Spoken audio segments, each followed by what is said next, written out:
The park was quiet that Sunday evening.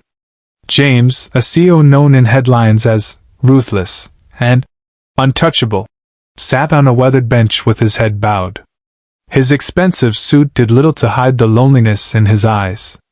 He had everything: money, power, influence, yet nothing that truly mattered. A soft voice interrupted his thoughts. "Are you okay, mister?" He looked up. A little girl with pigtails and a red balloon stood before him. She couldn't have been more than 7. "You look sad," she said. "Did someone forget you?" James chuckled bitterly. "Something like that." The girl tilted her head, then smiled with a wisdom far beyond her years. "Well, you can be in our family if you want." She pointed to a picnic nearby, her mom setting sandwiches, her dad pouring juice, her little brother chasing a puppy. James froze. No one had ever invited him into something so pure, so ordinary. For a man used to contracts and negotiations, this simple offer shattered his walls. He walked with her to the picnic. Her parents welcomed him without hesitation, sharing food, laughter, and warmth. For the first time in years, James didn't feel like a CEO, he felt human. That night, as he left, the girl whispered, "See? Families don't have to be lonely. You're one of us now." James smiled, tears in his eyes. Sometimes, the richest treasures aren't found in boardrooms, but in the kindness of a child. James didn't sleep that night. The little girl's words echoed in his mind.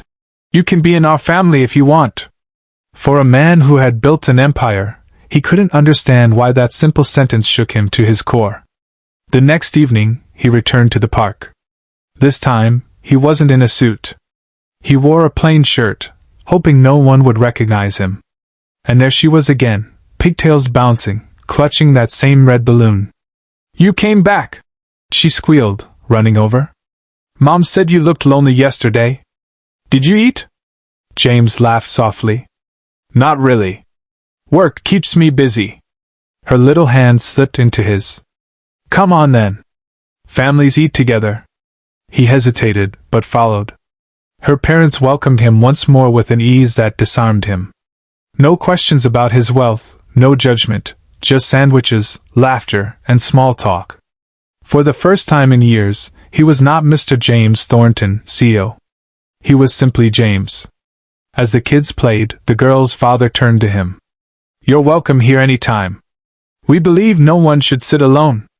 James felt a lump rise in his throat. How had he, with all his riches, overlooked something so priceless? When he left that evening, the girl tugged his sleeve. "Promise you'll come again. You belong here now." James nodded, fighting back tears. For once, he wasn't sure if he was the one giving or receiving kindness. The following weekend, James showed up again, this time carrying a box of pastries. He felt nervous, almost like a schoolboy seeking approval. The little girl spotted him from across the park and ran straight into his arms. "You came!" she beamed. "See, Mom, he kept his promise." Her family welcomed him warmly, just as before. Over sandwiches and pastries, James found himself laughing, really laughing, for the first time in years. He watched as the little boy tried to feed crumbs to their puppy, while the girl proudly showed him her drawings. "You're good with kids," her mother observed. "Do you have any of your own?" James hesitated. The silence spoke louder than words. "No," he said finally, his voice tight. "I never made time." The father nodded knowingly.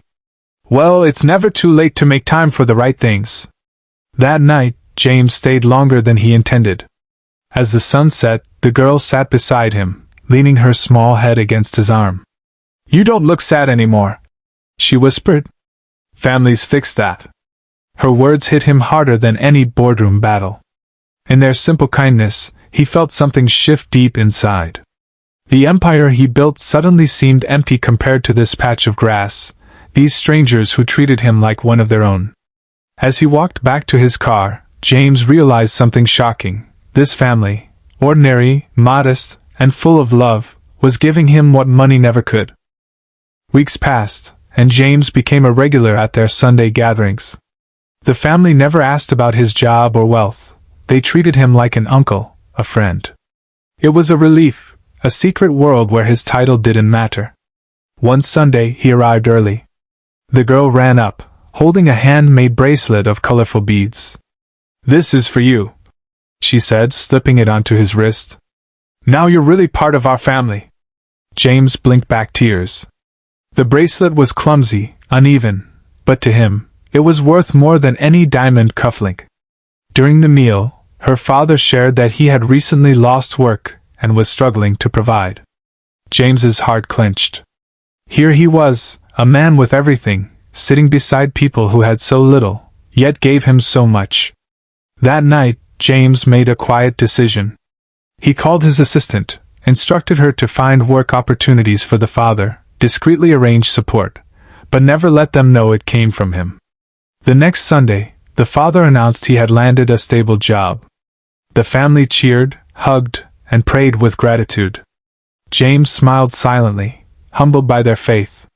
The little girl whispered to him, "See? Good things happen when you have family." And in that moment, James realized it wasn't just their family saving him. He was beginning to save them, too. Months later, James's world looked entirely different. He still ran his company, but Sundays were sacred, reserved for the park, for laughter, for shared meals with the family who had adopted him in spirit. One chilly autumn afternoon, as golden leaves swirled, the little girl climbed onto the bench beside him. "You're not lonely anymore, are you?" she asked. James smiled, shaking his head. "Not when I have you," she grinned. "Told you. Families fix everything." Her words cracked something wide open inside him. Without hesitation, James whispered, "You fixed me." The girl hugged him tightly, and in that moment, James realized he had found what he'd been searching for all his life, not through success or wealth, but through belonging. Soon after, he invited the family to his home for dinner. They were awestruck by the mansion, but he waved it off. "None of this matters without people to share it with," he said. Over the meal, James made an announcement. "From today, I want you to know, you'll never sit at another table without me. Because family isn't just blood, it's who stands by your side. And you stood by mine when I had nothing." The little girl squealed, "See, Mom? He really is our family now." Laughter and tears filled the room. For James, the once lonely CEO, life had finally become rich in the only way that mattered, through love, kindness, and the unexpected gift of being welcomed home.